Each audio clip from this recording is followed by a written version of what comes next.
And we're back with another Genshin Impact event. Guys, Hyakunin Ikki is making a return. In the past day or so, it's become live on both Asia and American servers. In this video, I'm going to give you guys a rundown of the rewards and the gameplay, starting off with obviously the rewards. Every single challenge gives you 70 primos, some Inazuma specific talent level up materials, and then some Inazuma specific weapon ascension materials. There's 6 challenges in total. That's 6 times 7, which is a classic 420, I believe. And as well, you're getting some Mora and a lot of these Mystic Ore enhancements. Quite straightforward and nothing extra to the rewards, just a bunch of primos and a bunch of talent and weapon ascension materials. But where the event gets a bit more difficult, I'd say maybe not exactly difficult, but a bit more convoluted, it is when you start doing the challenges. So obviously when you get to the domain, once you unlock it after doing like a 2-line story quest, you go here and you obviously have to decide which difficulty you want to do the challenges on. Do you want to go down here in the bottom right, go hard, extreme, or normal? Depends on which one you want to do. If you want to get the highest reward, it's easiest done on 4 times, which is extreme. And then once you do that, once you decide which difficulty you want to go, you press start and you get given this menu. Now I made myself a bit smaller so you all can see everything here. Essentially what you have to do for this event is you have to make 6 different teams of 2 characters specifically.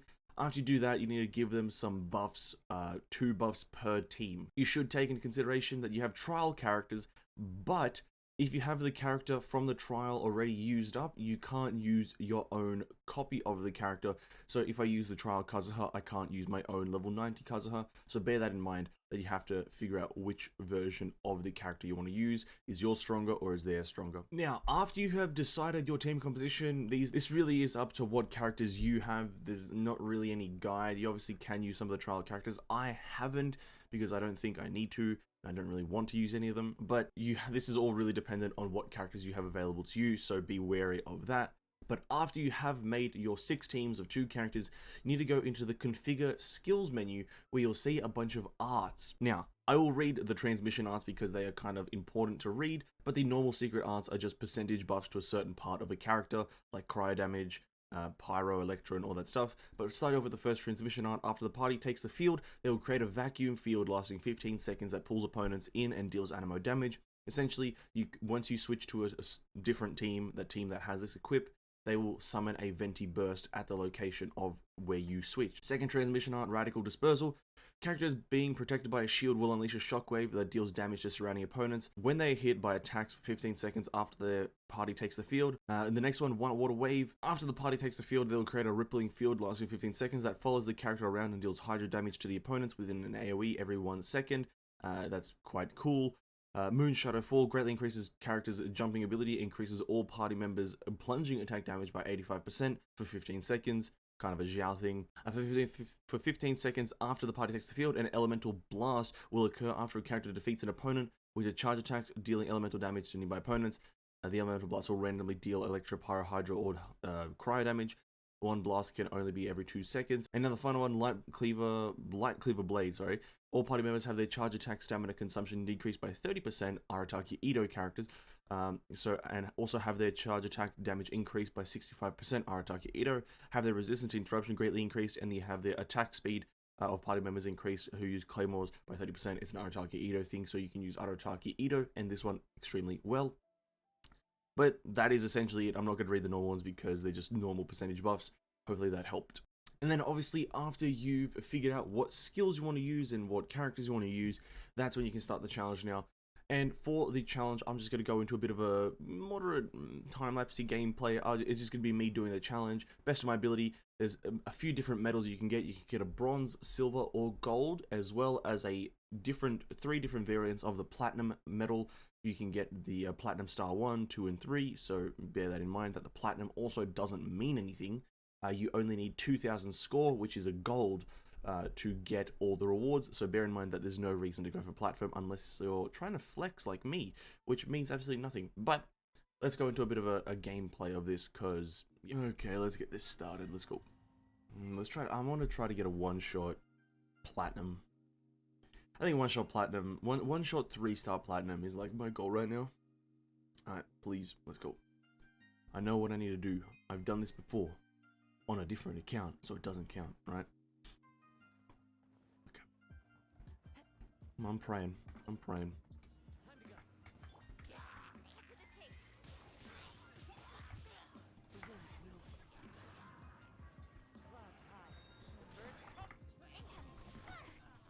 Honestly, I don't know really why I use Kaching. I don't think she's that strong for me.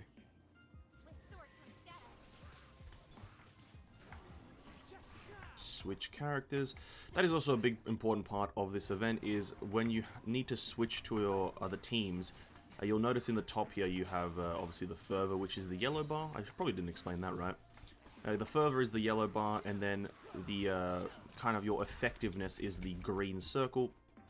You pretty much want to switch to your other characters once the circle is about to end, so you don't want to reach the red circle, because that means you're doing no damage and you're also not gaining any fervor, so bear that in mind.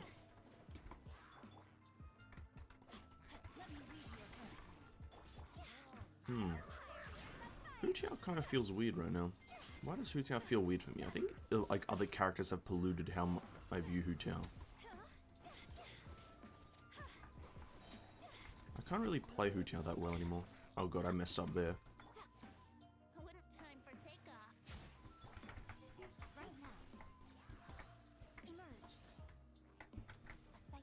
Come on, Yaemiko, go, go, go, go, go!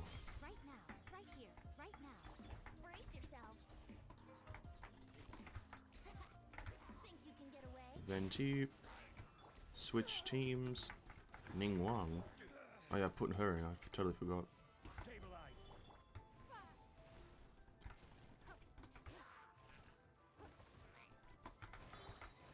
I totally kind of forgot that I put Ning Wang in, I don't know why. I guess I don't really... Ning Wang's a bit of a weird character for me. I like her, but like... Oh, I lost effectiveness. I'm messing everything up. I think I'm genuinely messing everything up, yep.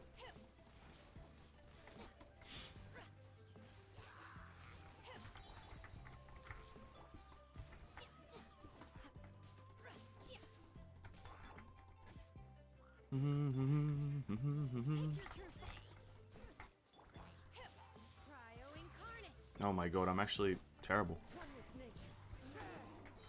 Bear in mind, I did wake up like 30 minutes ago, so... My performance is hindered by the factor that I'm still unconscious. I'm blaming the fact that I woke up like 30 minutes ago. Come on, can I get one more Kazuha slash off? What's the slam? Okay.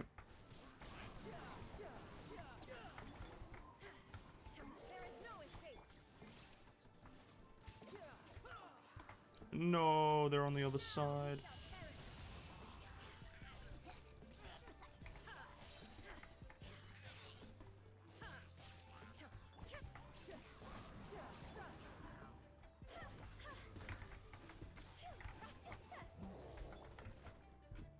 Yeah, this is not a 3-star platinum. Oh well, I don't really fucking care.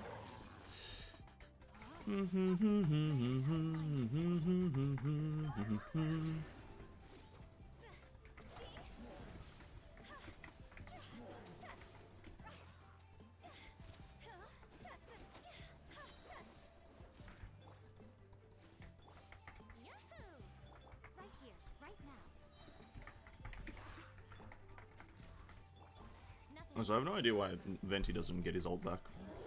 Venti's stinky sometimes. That's the challenge done. I don't really care about platinums. I got 3-star platinum on my other account. Anyway, that is the challenge, guys. That is essentially how the challenge works. You use your you use your 6 different teams, switching between them quite frequently. You have to switch between them every, like, it feels 20 seconds or so, maybe even like 20 odd seconds. You know, switch to your next team. It goes in sequential order, so you have to go 1, 2, 3, 4, 5, 6. You can't go 1, 6, 5, 3, 1, 3, 4. You can't skip in whatever order you want. You have to skip in a specific order, and you have to keep up your fervor meter to get the most amount of score. It's a multiplier thing, and then 2,000 is the final score for the rewards. Do not worry about going above 2,000 unless you are a flexer, unless you just want the prestige of getting platinum. There's no real prestige, but yeah, there kind of is as well at the same time. It's weird. So bear that in mind, that like only 2,000 is super easy to achieve. I'm pretty sure you could probably do it on hard difficulty instead of extreme. So yeah, bear that in mind. But that's going to be everything for this event, really. I'm going to post all of the challenges of just me kind of doing them in my own pace. as standalone videos. This first one was just a bit of a guide. So thank you so much for watching. Like, subscribe to the video, share it, ring it, bell it, whatever. Get it in there, boys. Get it in. Until the next video, stay safe, stay hydrated, and I'll see you in the next one. Peace out.